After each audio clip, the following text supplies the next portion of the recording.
गर्मी के दिनों में एसी तो सब चलाते ही है, लेकिन क्या आपका बिजली का बिल हर महीने क्या आपका बजट उड़ा रहा है? अगर आप भी चाहते हो ठंडक भी मिले और बिजली का बिल भी कम आए तो ये वीडियो आपके लिए ही है। मैं हूं इंद्रनील और आज मैं आपको दूंगा कुछ स्मार्ट एंड सिंपल टिप्स जिससे आप आपके एसी को तो यूज करोगे लेकिन बिजली का बिल में भी बचत आएगी। तो इस वीडियो को अंत तक जरूर देखना क्योंकि इस वीडियो से आपका बहुत ही हेल्प होने जा रहा है। Without wasting further more time let's get started. देखो, इलेक्ट्रिसिटी बचाने के लिए एसी चलाने के टाइम ये 7 टिप मेरे फॉलो करने हैं। जैसे कि नंबर 1 में आता है सेट द राइट टेम्परेचर। देखो, एसी चलाने के टाइम आपका आइडियल टेम्परेचर होना चाहिए 24 से 26 डिग्री के अंदर, और कंपनीज भी आपको रिकमेंड करता है कि आप 24 डिग्री टेम्परेचर में ही आपका एसी के टेम्परेचर को सेट करना, क्योंकि देखो जितना ज्यादा आप टेम्परेचर कमाओगे उतना ही ज्यादा आपका एसी का बिल आएगा। आप कई सारे लोगों को देखे होंगे कि एसी चलाने के टाइम वो 16 या फिर 18 डिग्री में अपना एसी को सेट करते हैं। इससे क्या होता है, एसी का टेम्परेचर आप जितने में सेट करोगे वो टेम्परेचर को अचीव करने में आपका एसी को ज्यादा टाइम लगेगा, और जितना देर आपका कंप्रेसर चलेगा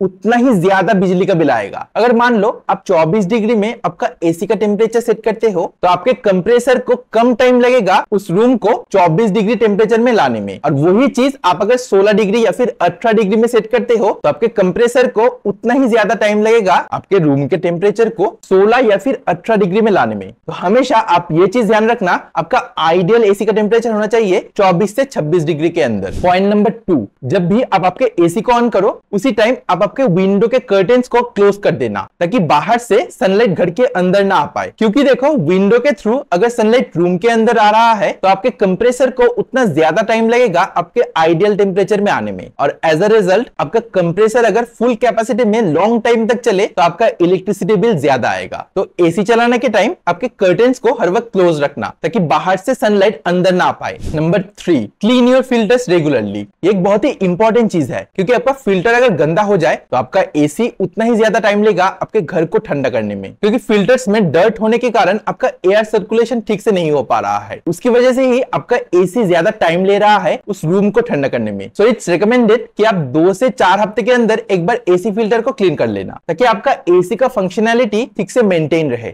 बहुत लोगों को लगता है कि आप एसी चलाने के टाइम अगर सीलिंग फैन को भी चलाओगे तो आपका इलेक्ट्रिसिटी बिल ज्यादा आएगा, लेकिन ये सही बात नहीं है, क्योंकि एसी चलाने के टाइम आप अगर सीलिंग फैन भी साथ साथ चलाओगे तो आपके एसी का हवा उस रूम में इवनली सब जगह पहुंचेगा और आपके कंप्रेसर को भी फुल कैपेसिटी में ज्यादा देर तक चलाना नहीं पड़ेगा, और इससे आपका इलेक्ट्रिसिटी भी सेव होगा। Number 5, use timer and sleep mode. Sleep mode के साथ स्पेशली रात के टाइम आपका टेम्परेचर ग्रेजुअली इंक्रीज होता रहेगा, और इससे आपका एनर्जी सेविंग भी होगा, क्योंकि टेम्परेचर इंक्रीज होने के साथ साथ आपका कंप्रेसर कम कैपेसिटी में घूमेगा और एज अ रिजल्ट आपका बिजली का बिल कम आएगा। और रात के टाइम आप टाइमर को भी यूज कर सकते हो, क्योंकि सोने के टाइम आपका उतना ध्यान नहीं होता कि आप मैनुअली आपके एसी को ऑफ करो, तो इस टाइमर की मदद से आपका एसी ऑटोमेटिकली उस टाइम में ऑफ हो जाएगा। तो ये एक यूजफुल फीचर हो सकता है आपके लिए। Point number 6, service your AC. अब कई सारे ऐसे लोगों को देखे होंगे कि एसी तो खरीद लेते हैं लेकिन सर्विस साल 2 साल में एक बार कराते हैं, तो आपको एटलीस्ट साल में एक बार एसी सर्विस तो कराना ही है। इससे आपका एसी भी हेल्दी रहेगा और आपका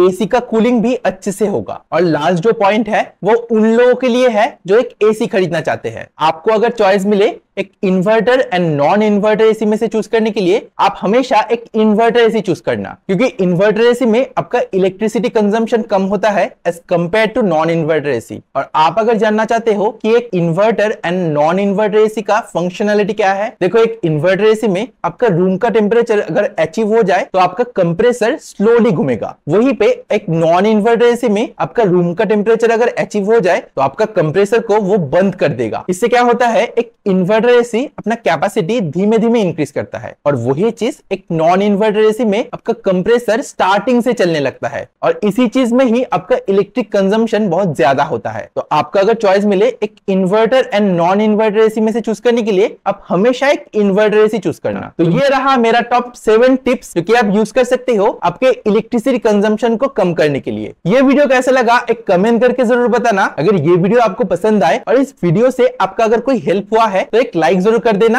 और इस चैनल को सब्सक्राइब कर लेना ताकि ऐसे ही इंफॉर्मेटिव वीडियो आप फ्यूचर में पा सको। तो मिलता है किसी अगली ऐसी कोई वीडियो में, तब तक के लिए बाय बाय।